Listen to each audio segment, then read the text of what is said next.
Assalamualaikum warahmatullahi wabarakatuh. Terima kasih sudah klik video ini dan selamat datang di Zafin Story. Kali ini dalam segmen cerita mistis dan cerita horor versi Zafin Story. Di video ini saya akan membahas tentang sebuah cerita yang dianggap mistis dari daerah Minang. Cerita ini berupa kepercayaan masyarakat Minang tentang harimau jadi-jadian yang kami panggil dengan sebutan Inya. Bagi teman-teman yang sudah pernah mendengar atau bahkan mengalami sendiri pengalaman yang berhubungan dengan Inya ini, silahkan bagikan ceritanya di kolom komentar. Cerita yang akan saya sampaikan ini berasal dari cerita yang saya dapatkan secara turun-temurun, dari artikel yang pernah saya baca, dan saya pun juga pernah mengalami pengalaman yang berhubungan dengan Inya ini secara langsung. Bagaimana legenda tentang Inya di Minangkabau ini? Yuk kita simak videonya sampai akhir. Inya dalam bahasa Minangkabau adalah sebuah panggilan kehormatan. Biasanya panggilan ini ditujukan untuk memanggil orang yang dituakan dan dihormati. Di sebagian daerah ada pula yang memanggil Inya dengan ampang limo, Inya balang, dan datua. Istilah datua biasanya digunakan untuk menyebut orang yang dituakan dalam adat. Kami biasanya di Minangkabau menyebut kata harimau secara langsung adalah tabu, apalagi di hadapan orang-orang tua dan pemuka adat. Mereka akan mengajarkan dan menyuruh kami untuk menyebutnya dengan kata inya. Masyarakat di Minangkabau dahulu juga percaya bahwa jika kita tidak melakukan kesalahan, maka kita tidak akan ditemui oleh sosok harimau.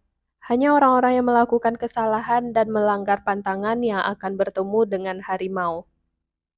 Konon katanya, cerita rakyat yang didapat secara turun-temurun mengatakan bahwa antara pangeran dari suku bangsa Minang ini dahulu mengadakan perjanjian dengan seekor harimau. Ketika itu, sang pangeran pergi berburu ke dalam hutan. Sang pangeran menolong anak harimau yang terjatuh ke dalam jurang dan terjepit di dalam rumpun bambu. Sebagai balasan atas jasa pangeran tersebut, sang induk harimau berjanji kepada pangeran untuk tidak mengganggu anak cucu dan keturunan bangsa Minang lagi, serta akan membantu setiap mereka yang tersesat di hutan. Namun dengan satu syarat, waktu untuk manusia di dalam hutan hanya di siang hari, selagi hari masih terang. Ketika malam dan gelap adalah hari untuk harimau. Akhirnya sang pangeran pun sepakat dengan syarat tersebut. Sebagai bentuk penghormatan, sang pangeran memanggil sang Raja Rimba dengan sebutan Inya. Keesokan harinya, sang pangeran pun pulang dan segera menyampaikan kepada seluruh rakyatnya tentang kesepakatannya dengan sang Raja Rimba, dan mengingatkan kepada masyarakat untuk segera pulang ke rumah ketika malam menjelang. Semenjak itulah panggilan Inya di Minangkabau ini bermula hingga saat ini. Dan semenjak itu masyarakat Minang tidak mau berada dan berkegiatan di hutan lagi ketika maghrib menjelang. Inya juga kerap kali digambarkan sebagai harimau jadi-jadian. Menurut kepercayaan orang Minang, masing-masing suku di Minang memiliki harimau atau Inya penjaga yang melindungi kaumnya. Namun, tidak semua orang Minang dapat melihat dan mengenali inyaknya secara langsung. Orang yang dapat melihat dan merasakan keberadaan inyak ini secara langsung disebut Bapa Nuruian, dan ini biasanya didapatkan secara turun-temurun. Orang yang Bapa Nuruian ini harus selalu memberi makan berupa nasi dan satu buah telur rebus yang diletakkan dalam tempurung kelapa untuk sang inyak. Makanan ini diletakkan di belakang rumah lalu tinggalkan di tempat yang sudah ditentukan. Inyak harus selalu diberi makan, apalagi jika ada acara pesta pernikahan dan pesta-pesta lainnya. Orang yang Bapak Nuruian tidak boleh melupakan untuk memberi makan inyak. Kalau sampai terlupa, inyak biasanya akan marah dan mengganggu acara pesta. Bisa jadi ia akan menggoyangkan rumah sebagai tanda ia meminta makan. Bahkan ada pula yang membuat nasi dan lauk yang semula baik-baik saja menjadi basi. Jika orang yang Bapak Nuruian dalam keluarga tersebut telah meninggal dan belum ada gantinya, salah seorang keluarga harus tetap memberikan makanan untuk Inyak dengan cara yang sama. Ada satu cerita yang diceritakan oleh kakek saya ketika itu di tahun 1994. Kakek saya ini adalah seorang yang Bapak Nuruian. Ketika itu akan diadakan pesta pernikahan tante saya. Malam sebelum pesta berlangsung, suasana sangat ramai karena seluruh keluarga dan kerabat dekat berkumpul. Kala itu semuanya masih dilakukan secara gotong royong, dari memasak lauk pauk, nasi, sayuran, dan segala makanan yang akan dihidangkan pada hari pesta. Dan semua itu harus dijaga semalam suntuk agar tidak diganggu oleh Inyak. Karena terlalu sibuk untuk mempersiapkan pesta untuk besok hari, kakek lupa untuk memberikan makanan Inyak. Alhasil, pada malam selepas Isya, Inyak datang dan menggoncang rumah. Pertanda ia meminta jatah makanan yang belum diberikan. Semua orang yang ada di dalam rumah kala itu terkejut dan berhamburan keluar. Goncangannya sangat terasa karena rumah itu terbuat dari kayu dan berbentuk seperti panggung, yang tingginya kira-kira 1 meter dari tanah. Beruntung kakek dapat menenangkan dan segera memberi makan sang Inyak ke belakang rumah. Belum lama makanan itu ditinggalkan, semuanya langsung habis tak bersisa. Dan pesta pun berjalan dengan lancar dan aman keesokan harinya. Ada lagi cerita tentang Inyak menangis.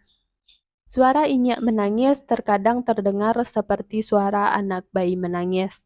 Terkadang seperti bunyi anak kucing yang mengeong tapi berulang-ulang dan lebih panjang.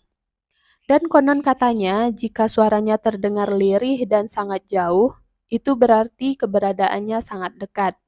Bisa jadi dia hanya berada di luar rumah. Akan tetapi, jika suaranya sangat keras dan terdengar sangat dekat, itu menandakan keberadaannya jauh dari tempat kita. Inya akan menangis jika ada salah satu anggota keluarga kaum yang akan meninggal dunia. Ia menangis untuk memberikan sebuah tanda dan isyarat kepada anggota keluarga lainnya. Dan ini terjadi biasanya 1, 2, atau 3 hari berturut-turut sebelum meninggalnya anggota keluarga tersebut. Dan suaranya akan terdengar seperti memutari rumah-rumah di sekitar rumah duka. Saya sendiri pun pernah beberapa kali mendengar suara Inyak menangis. Dan itu terjadi kira-kira ketika saya masih SD hingga mungkin SMP. Setelah mendengar suara Inyak menangis, ibu saya pasti akan menyeletuk kabar duka dari siapa yang akan kita dengar besok. Bukannya mau mendahului Tuhan dan bersikap syirik, namun hal itu benar-benar menjadi sebuah tanda yang benar adanya.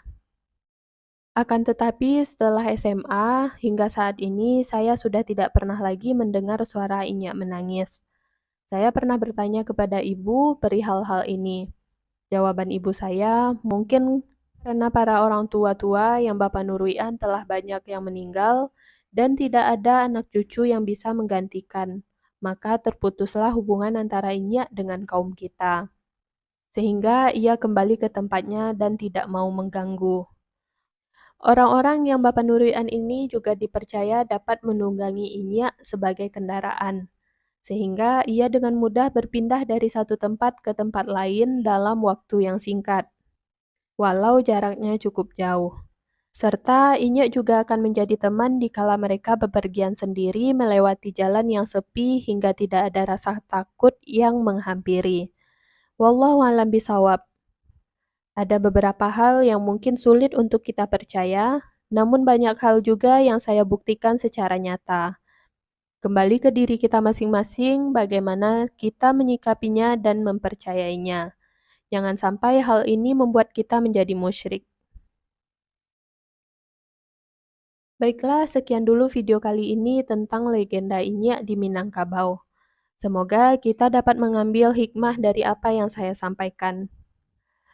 Pesan yang bisa kita ambil adalah, terlepas dari kebenaran cerita rakyat yang saya sampaikan di awal tadi, sepatutnya dapat menjadi salah satu sarana untuk kembali menyadarkan masyarakat bahwa mereka dapat hidup berdampingan dengan harimau dan makhluk lainnya, demi untuk menjaga keseimbangan alam. Tidak seharusnya kita memasuki wilayah para hewan buas tinggal untuk dijadikan wilayah kepentingan manusia semata.